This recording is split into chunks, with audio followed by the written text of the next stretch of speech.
So frustrating.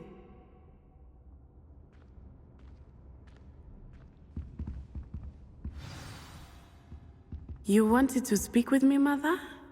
I had hoped to speak with you alone, Natsai.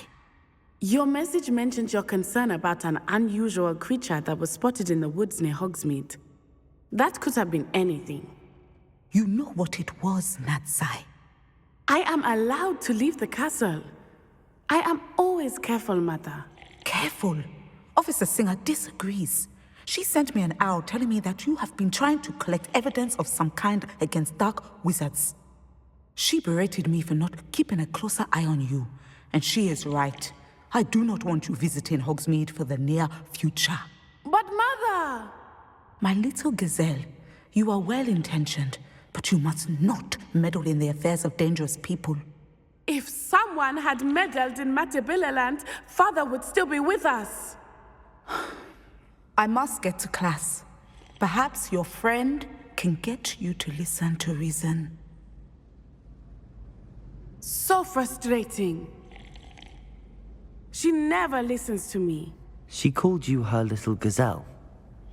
Is that a term of endearment where you're from? It is specific to me. I am the unusual creature in Hogsmeade she mentioned. Self-transfiguration is not taught at Hogwarts, so I am gently discouraged from practicing it.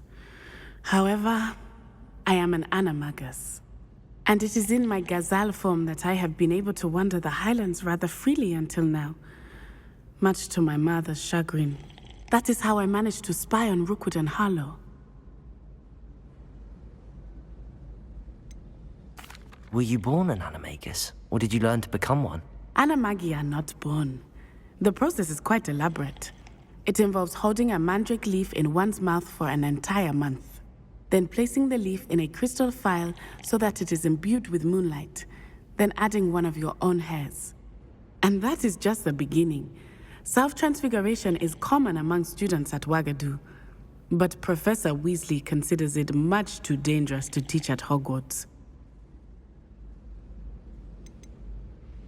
Can you choose what form your animagus will take? Oh no, a person's animagus form is determined by their personality. My mother is convinced that my form is a gazelle because I adapt well to any situation. I believe it is because I can sense danger and keep my wits about me.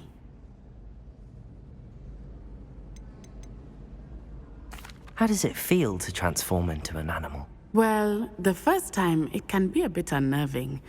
I felt a kind of searing pain and a strong double heartbeat. But it gets easier the more you do it. I no longer feel any pain, and I must say, I find a sense of comfort in the double heartbeat. And I love being able to view the world from a different perspective. Now the nickname makes sense. What an extraordinary ability to have. It is. I love transforming, but Mother is less enthusiastic about it. She says that no creature, especially one as rare as a gazelle, should be bounding about where poaching has become so prevalent. She claims that she has foreseen tragedy befall me in my gazelle form. But she has used her sight to control me too many times. I no longer believe it.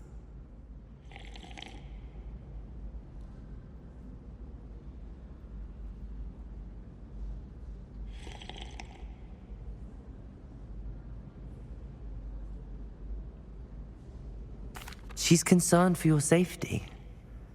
It may be best for you to stay away from Hogsmeade for now. That may be safe, but I do not believe that it would be best. Do you? You could have fled the moment you discovered that Rookwood, Harlow, and Randrock were after you, but you did not. I choose to act as you have. I must deal with Rookwood and Harlow, not hide from them. My mother cannot know where I am all the time. Thank you for being here during that rather awkward conversation. Over here. This is a change of pace from our last outing. Don't remind me. The thought of that tent still makes my blood boil. I've been thinking about those poor dragons in the fighting ring. The collars they were wearing, they appeared to be goblin silver. I think a collar is precisely what we found at that poacher camp. I've never known poachers to use anything like that before. The dragon that attacked my carriage was wearing a collar, and Professor Fig was genuinely baffled by its behavior. That attack always did strike me as a little strange, seemingly coming out of nowhere. Surely you aren't suggesting that the collars somehow control the poor creatures? Exactly. Merlin, I don't think the dragon we set free was wearing a collar, but we should check. And if we can find her, we can return her egg. That's a good idea. We need to see this through. I'll start looking into it right away. There was something else that I wanted to discuss with you. I didn't want to press it before. It seems I may have caused you more trouble with Victor Rookwood. Why is he after you? If it's all right with you, I'd rather not say. At least not at the moment. Understood. We all have our secrets. I shan't press for more details. In fact, I should probably be going. I'd like to track that dragon down as soon as I can. You'll never believe what I've learned. What did you discover in the spellbook we found in the scriptorium? Salazar Slytherin's spellbook was a little difficult to interpret, but fascinating. Evidently, he encouraged teaching dark magic at Hogwarts. Neither the Imperious Curse nor the Killing Curse was unforgivable during his time. He believed students should be prepared to use dark magic when necessary, not to fear it. That's why we had to use Crucio to gain access to the scriptorium.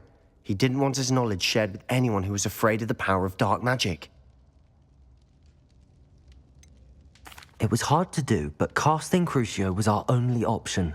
And I'm glad we did it, because in the spellbook I also found something else. References to a lost relic, which, from what I can tell, grants the holder the power to reverse dark magic curses. And you think this relic might be able to save Anne? Precisely. I plan to search for this relic, but I don't think we should tell anyone. Especially Ominous. He wouldn't understand.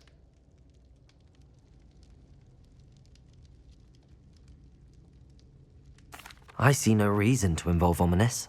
I'm glad you agree. When I know more, I shall send an owl. And don't feel sorry for Ominous.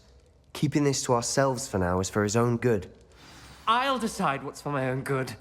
Ominous, we were just about to get some air. Care to join? You're a liar, Sebastian. I heard everything. You swore you'd never engage in anything to do with dark magic again. No, I didn't. I said I understood you wanting that. I'd never swear to give up on finding a cure for Anne. You don't know when to stop, do you? I know when not to stop. Leave this alone, Ominous. I'll be on my way. I am not letting this go. Ominous, Sebastian meant well. I know what I heard. You knew I wouldn't agree with you. Going after that relic is not a good idea. Sebastian doesn't even realize it, but he's as irresponsible and reckless now as his parents were years ago. It's why they died. I knew his parents died, but I never heard what happened. Mr. and Mrs. Sallow were professors. Spent nearly every waking moment in the cellar library. Noses buried in books. Anne and Sebastian were upstairs when it happened. They heard a sudden crash and ran downstairs, but it was too late. Their parents had crumpled to the floor. A defect with the lamp in the cellar caused the room to fill with an undetectable toxin. Sebastian and Anne were helpless. They had no magic yet. What a horrible story. It is. That's why I can't understand Sebastian's recklessness. I've practically lost Anne. I cannot lose Sebastian too. Please avoid anything to do with that spellbook.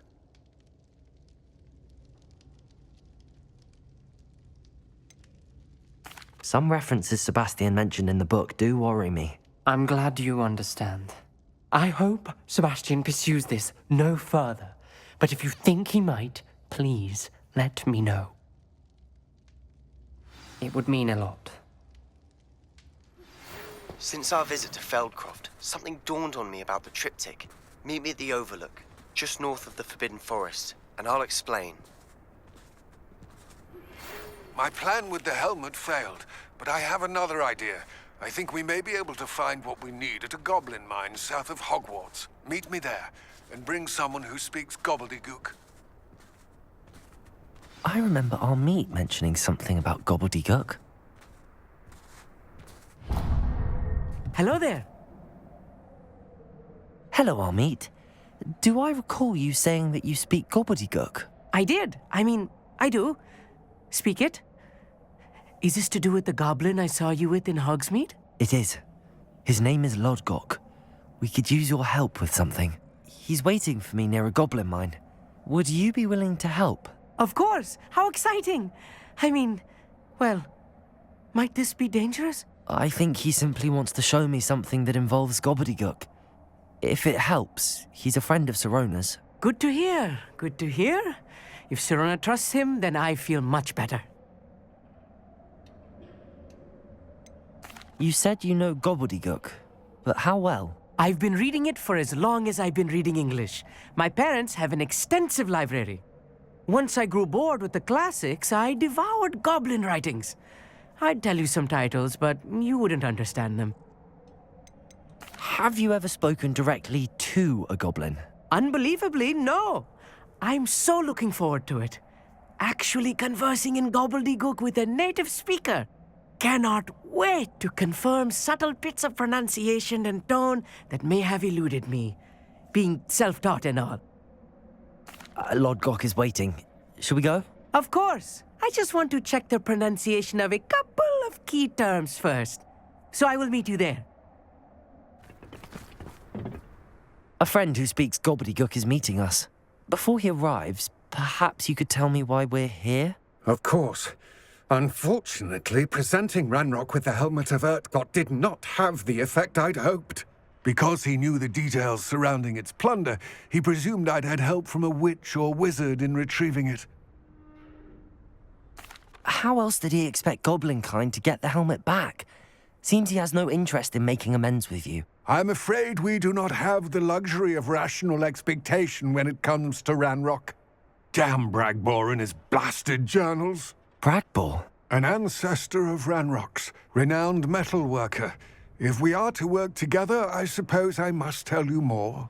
Not long ago, Ranrock sent me to collect a recently unearthed set of Bragbor's journals. They described repositories that Bragbor had been commissioned to build for a group of witches and wizards. What do you mean, repositories? Large, magically fortified receptacles crafted from goblin metal. Ranrock recruited others to help me locate the repositories. We were to search anywhere that was connected to 5 names mentioned in the journals: Rackham, Fitzgerald, Bakar, Morganach, and Rookwood. Rookwood Castle. That is where we began our search. Why does Ranrock care so much about these repositories? He cares about what they contain. For centuries, wizards have refused to share their magical knowledge with goblins. Your kind will not even let us carry wands. Thus, many goblins, myself included, have spent our lives mistrusting wizard kind.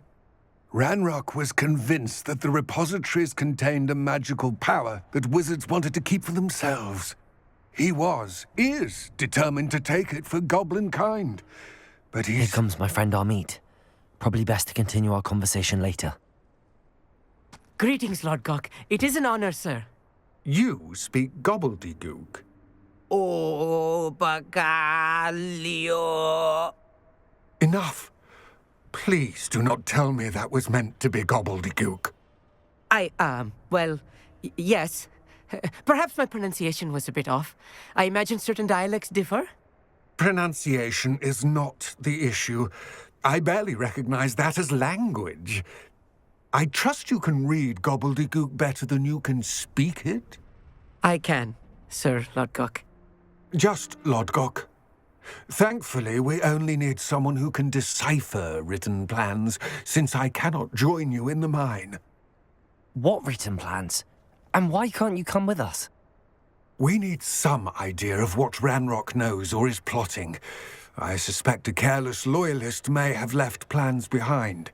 And I'm unable to join you because I cannot risk anyone reporting my presence to Ranrock. All you need to do is not be seen, either by the eye above the enchanted door or a loitering loyalist. What else should we know about the enchanted door? The door will not open while the eye can see you. You and your friend must be invisible to it to gain access. From what I know of wizard magic, that shouldn't be too difficult to achieve. Amit and I can do this. I will await your return. I shall see you soon. The door is looking at us. Right. Don't wish to be seen, do we?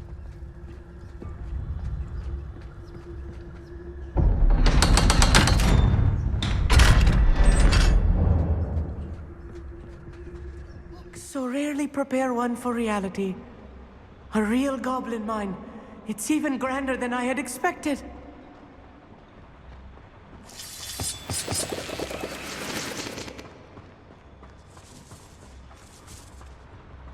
I cannot believe I met a goblin.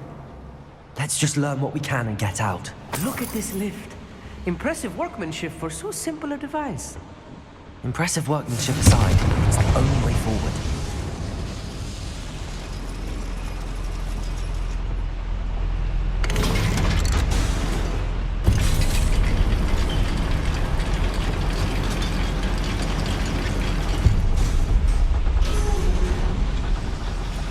I still can't believe we're inside a real goblin mine.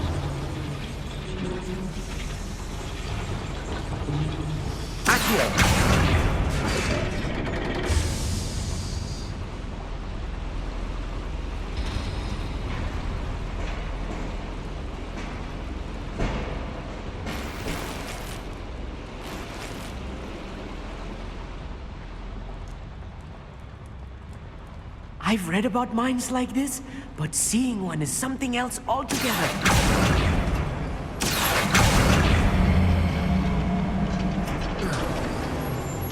How nice. Not by. Keep your wits about you, Amit. I'll get you through this mine. Yes, of course.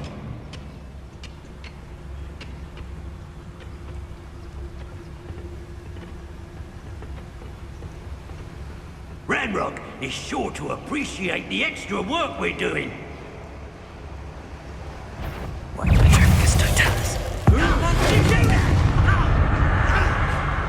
On board.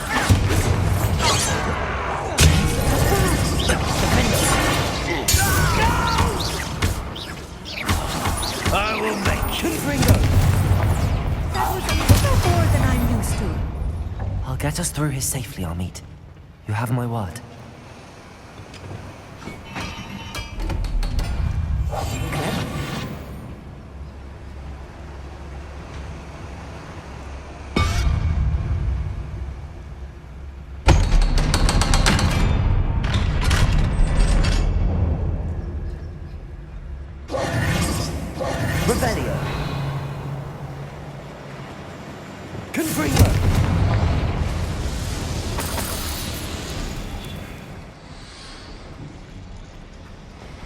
Revelio.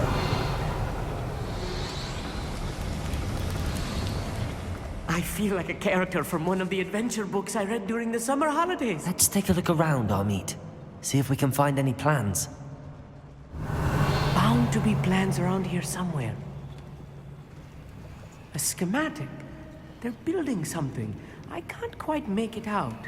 Curious. I will get to the bottom of what they've been building down here.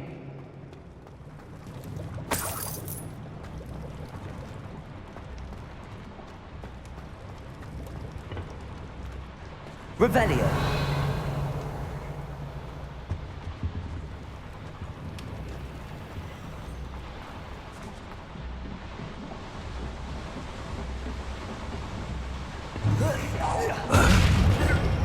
Someone there. I won't rest. Potato! Stupid child! Confringo!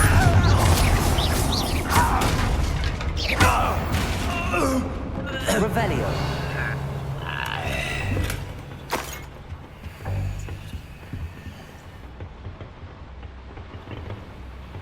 Fascinating to see gobbledygook written in a goblin hand. The flourishes are extraordinary. There must be more notes around here. What could they be building?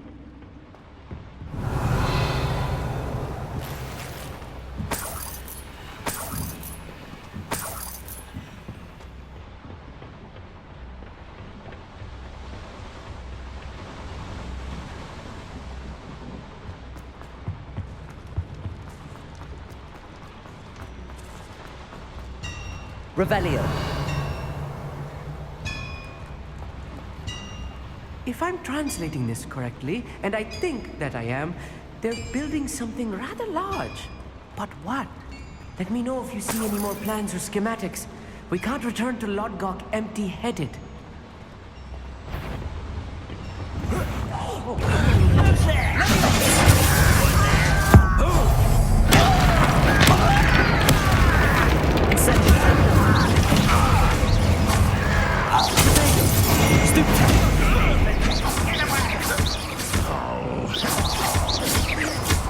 I don't think you know who you're dealing with. Confringo.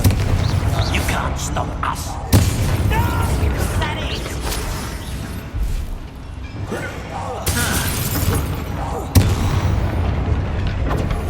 One less human to worry about.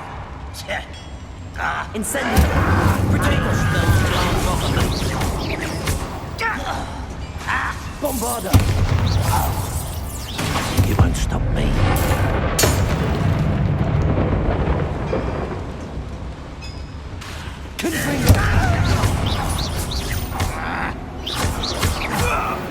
Oh, this really is too much. Stay close. I've handled much worse. Another Revelio. This place is more complex than I had expected.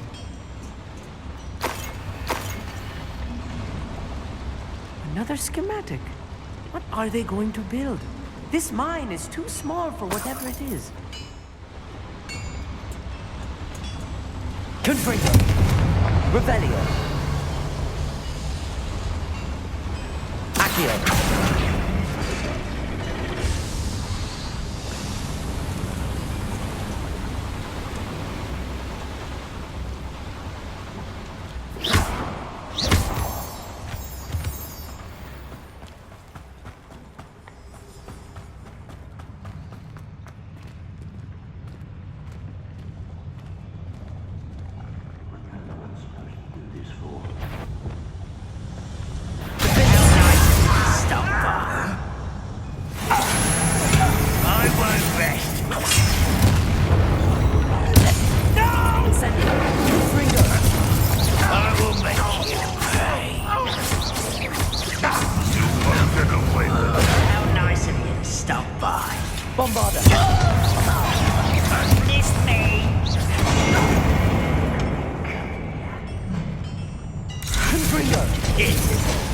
Rather unwise coming back this way. Hit it! I won't rest. Dead. You're weak, human.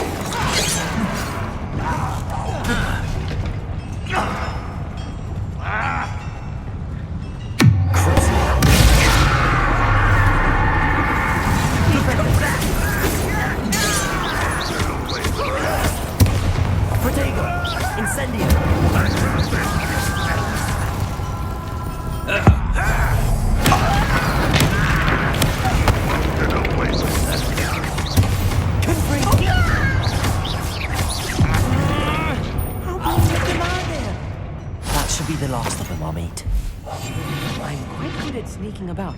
You'll see.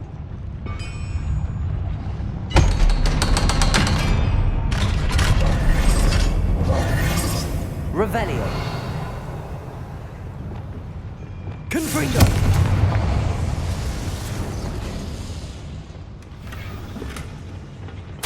This is not good. They're building enormous drills, bigger than this mine could contain. Let's get out of here and tell Lodgok what we found.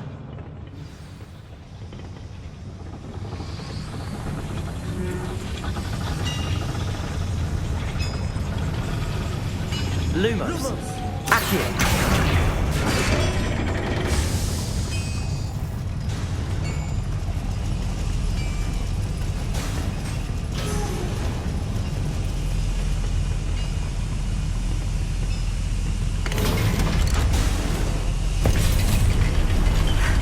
I need a moment to catch my breath. This was more than I bargained for. I'm glad you came with me, Amit. Now that we know what they're up to, we can get out of here.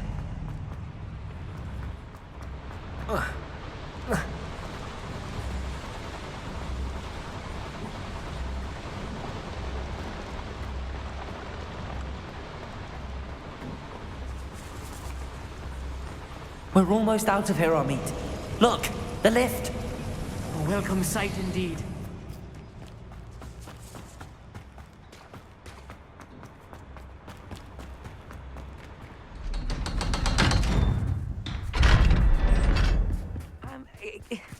Can we please... That wasn't so bad, was it? It was. It really was. I'm afraid I've had enough adventure for one day. For a lifetime, perhaps. Thank you, Amit. I couldn't have done it without you. Now, if you don't mind, I'd like to have a word with Lodgok. Understood? I'll leave you to it. Your goblin secrets are safe with me, but I get to write the book about this escapade someday. Without further ado, adieu. They're building enormous drills. We found their plans. Randrock must be searching for the repositories. I fear you are correct. Other than Rookwood Castle, however, I do not know where else he plans to search. I've been wondering about something else you said before we entered the mine. Yes? If you share Ranrock's views, then why are you helping me? I expected Rookwood Castle to be deserted when I arrived to begin my search. So was surprised to find a witch there who had set up a sort of improvised research site. She was studying something so intently that she almost didn't notice me.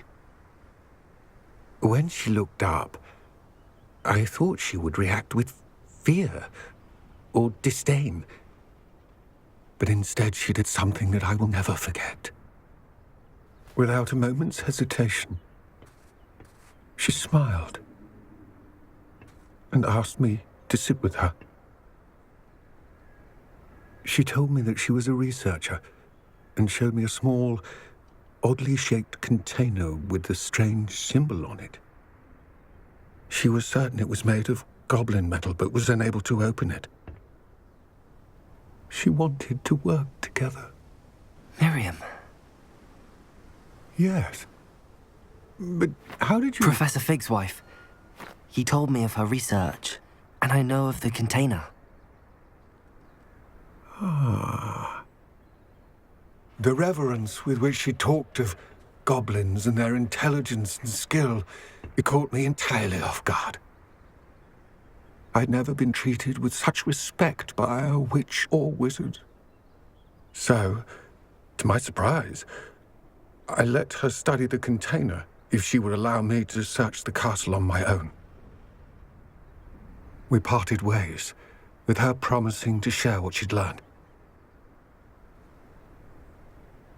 More of Ranrock's recruits arrived, and we began to dig, eventually locating the first repository. Ranrock was thrilled with our discovery, but furious when I told him about Miriam. Berated me for trusting a witch, and I heard she'd been killed. You think Ranrock murdered her? I don't want to believe it, but I don't know. After that, something shifted in me. I had seen how the power from the repositories was transforming Ranrock, transforming all of them. I could no longer remain a part of it. Thank you, Lodgok, for telling me this. I tell you all of this so that you understand what is at stake. Ranrock never found all of Bragbor's journals, but the ones he did find suggest that Bragbor at some point built a repository far greater in size than the one beneath Rookwood Castle. What you've discovered here today worries me deeply. If Ranrock learns of the location of that repository, I fear we shall be destined for a great war. I will find out what Ranrock knows. Watch for my owl.